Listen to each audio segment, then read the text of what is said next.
SK news Telugu channel కు స్వాగతం. అనంతపురం జిల్లా కళ్యాణదుర్గం పట్టణంలోని ఒక ప్రైవేటు పాఠశాలలో ఈరోజు గణతంత్ర దినోత్సవం సందర్భంగా విద్యార్థులకు సెలవు ప్రకటించినటువంటి ప్రిన్సిపల్ ఈ సందర్భంగా తల్లిదండ్రులు అలాగే ఏదో మొక్కుబడిగా రిపబ్లిక్ డే నిర్వహించినట్టు అక్కడ ప్రిన్సిపాల్ లేరు, సిబ్బంది లేక కేవలం హాస్టల్లో చదివే పిల్లలతో మాత్రమే పీఈటీ ఉపాధ్యాయుడు మాత్రమే అక్కడ ఉండి చుచ్చుమంత్రంగా ఈ గణతంత్ర దినోత్సవ కార్యక్రమాన్ని జరిపించినట్టు ఎస్ఎఫ్ఐ జిల్లా నాయకుడు వంశీ మీడియాకి తెలిపారు. భారతదేశ వ్యాప్తంగా ప్రతి రాష్ట్రంలో, ప్రతి జిల్లాలో, ప్రతి ఊర్లో దేశభక్తిని పెంపొందిస్తూ విద్యార్థులను ప్రోత్సహిస్తూ ప్రభుత్వం జాతీయ పండుగలుగా జనవరి 26, ఆగస్టు ముఖ్యమైన రోజులుగా భావిస్తూ భావితరాల పౌరులకు, విద్యార్థులకు, ప్రజలకు ఇలాంటి రోజుల ప్రాధాన్యతను తెలియజేసే విధంగా ఈ రోజు పాఠశాల నడిపి విద్యార్థులకు ఈ రోజు యొక్క ప్రాధాన్యతను విశదీకరించేలాగా ఏర్పాట్లు చేయాలి. కానీ కళ్యాణదుర్గంలోని ఓ ప్రైవేటు పాఠశాలలో గోల్డెన్ బెల్స్ ప్రాథమిక పాఠశాల దానికి విభిన్నంగా విద్యార్థులకు సెలవు ప్రకటించింది. దీనిపై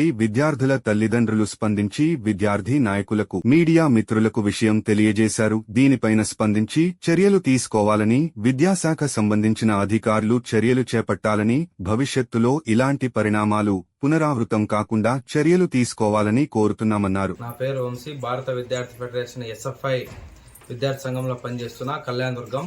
అయితే ఈరోజు రాష్ట్ర ప్రభుత్వం నర్సరీ నుంచి పీజీ వరకు, కేజీ నుంచి పీజీ వరకు విద్యా సంస్థలు నడిపి ఈరోజు మన జాతీయ జెండాని ఎగరవేయాల్సిందిగా అని తెలియజేసింది. అయితే ఈరోజు కళ్యాణదుర్గం పట్టణంలో ఉన్నటువంటి గోల్డెన్ బెల్స్ ప్రైమరీ స్కూల్లో 1వ తరగతి నుంచి 5వ తరగతి వరకు పాఠశాల అనేది అక్కడ నడుస్తోంది.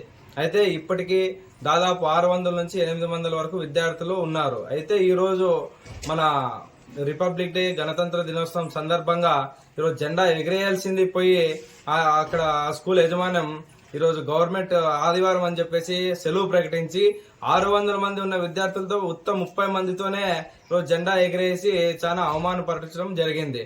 కాబట్టి వెంటనే విద్యాశాఖ అధికారులు ఎవరైతే ఉన్నారో, విద్యాశాఖ అధికారులు అలాగే వీరందరూ ఆ స్కూల్ మీద యాక్షన్ తీసుకొని ఆ స్కూల్ గుర్తింపును రద్దు చేయాలని చెప్పేసి ఎస్ఎఫ్ఐ భారత విద్యార్థి ఫెడరేషన్ గా కోరుతున్నాం.